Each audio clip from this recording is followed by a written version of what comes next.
Responsive ডিজাইনের ক্ষেত্রে সর্বপ্রথম গুরুত্বপূর্ণ যে বিষয়টা সামনে আসে সেটা হচ্ছে ভিউপোর্ট। তাহলে ভিউপোর্ট কি জিনিস? এটা নিয়ে আমরা এর আগে অনেকবার আলোচনা করেছি, ইউনিট নিয়ে আলোচনা করার সময় ভিউপোর্টের কথা বলেছিলাম। এখানে ওয়েবসাইটটা কি বলছে, ডাব্লিউসি স্কুল কি বলছে, the viewport is the users visible area of A web page.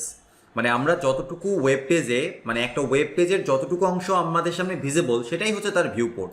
For example, এখন এই অংশটাকে অফ করি, এই যে এতটুকু অংশ আমার ভিজিবল, তার মানে এইটা হচ্ছে এর ভিউপোর্ট। ডিভাইসের উইডথের সাথে সম্পর্ক আছে অবশ্যই, কিন্তু তারপরেও অন্যান্য অ্যাপ্লিকেশন এর ভিউপোর্টে অনেক রকম ইফেক্ট ফেলতে পারে, তাই না?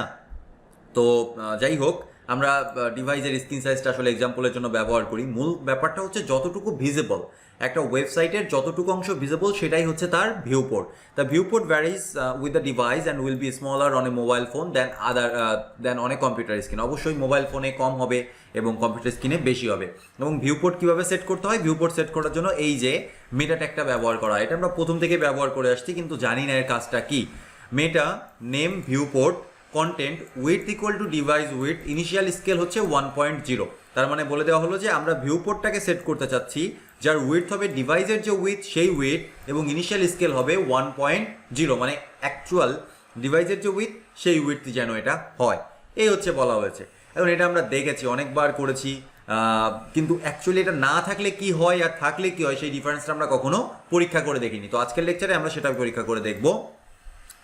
এখানে আমি একটা সিম্পল HTML পেজ নিয়েছি, যেখানে একটা টাইটেল রয়েছে আর কিছু প্যারাগ্রাফ রয়েছে, যেটা দেখতে বর্তমানে এরকম দেখা যাচ্ছে ডেস্কটপে, এবং আমার বর্তমানে ভিউপোর্ট অন করা আছে।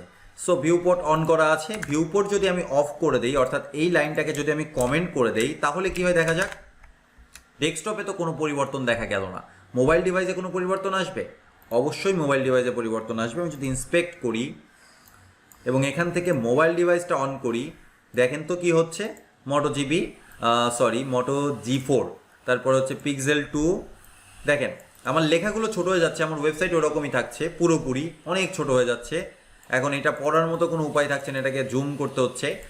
তারপর আইফোন এক্স কি হচ্ছে, লেখাগুলো ক্রমশ ছোট হয়ে যাচ্ছে, আইপ্যাডে আরও ছোট হয়ে যাচ্ছে। আইপ্যাড প্রো দেখেন কি অবস্থা দাঁড়াচ্ছে আস্তে আস্তে।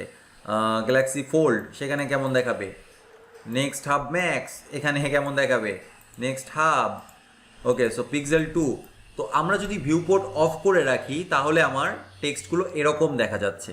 এখন আমি এটা ক্লোজ করে দিয়ে ভিউপোর্টটা আবার অন করে দিই, তাহলে কি দাঁড়াচ্ছে, এবার আমার উইডথ কিন্তু ডিভাইসের উইডথটা নিবে। সো রাইট বাটন ক্লিক করে ইন্সপেক্ট করি, এখান থেকে মোবাইল ডিভাইস অন করাই আছে।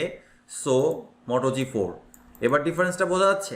এবার কিন্তু টেক্সটটা খুবই সিম্পল, খুবই সুন্দর, ঠিক আছে। যদি আমি আইপ্যাড প্রোতে যাই, for some reason I guess viewport পাইনি, কারণ পাইলে তো এরকম হওয়ার কথা না।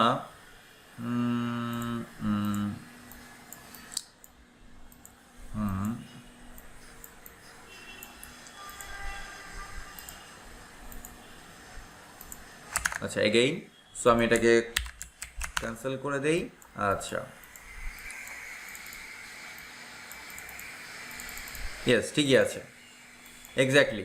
সো যখন আমি এটাকে ক্যান্সেল করে দিচ্ছি তখন অনেক ছোট হয়ে যাচ্ছে, এটাকে জুম করে দেখতে হচ্ছে। আর যদি আমি এটাকে এনেবল করে দেই ভিউপোর্ট, তাহলে এটা স্ক্রিনের ডিভাইস অনুযায়ী সেই অনুযায়ী আমার সামনে ফিট করছে, স্ক্রিনের 70% অনুযায়ী আমার সামনে ফিট করছে। That is the concept of viewport. তাই আমরা প্রত্যেকটা ওয়েবসাইটে কি করি, প্রত্যেকটা ওয়েবসাইটের শুরুতেই এই মেটা ভিউপোর্টটাকে অ্যাড করে দিই, যেন আমাদের ওয়েবসাইটটা ডিফল্টভাবেই একটা রেসপন্সিভ ফ্লেভার প্রোভাইড করে। যদিও অনেক ওয়েবসাইট রেসপন্সিভ থাকে না, তারপরেও যেন একটা রেসপন্সিভ ফ্লেভার আসে, সেজন্য ডিফল্টভাবে আমরা সব কিছুতে মেটা ভিউপোর্টটাকে অন করে দিই। ওকে, তাহলে পরবর্তী লেকচারে আমরা আলোচনা করব মিডিয়া কোয়েরিজ নিয়ে।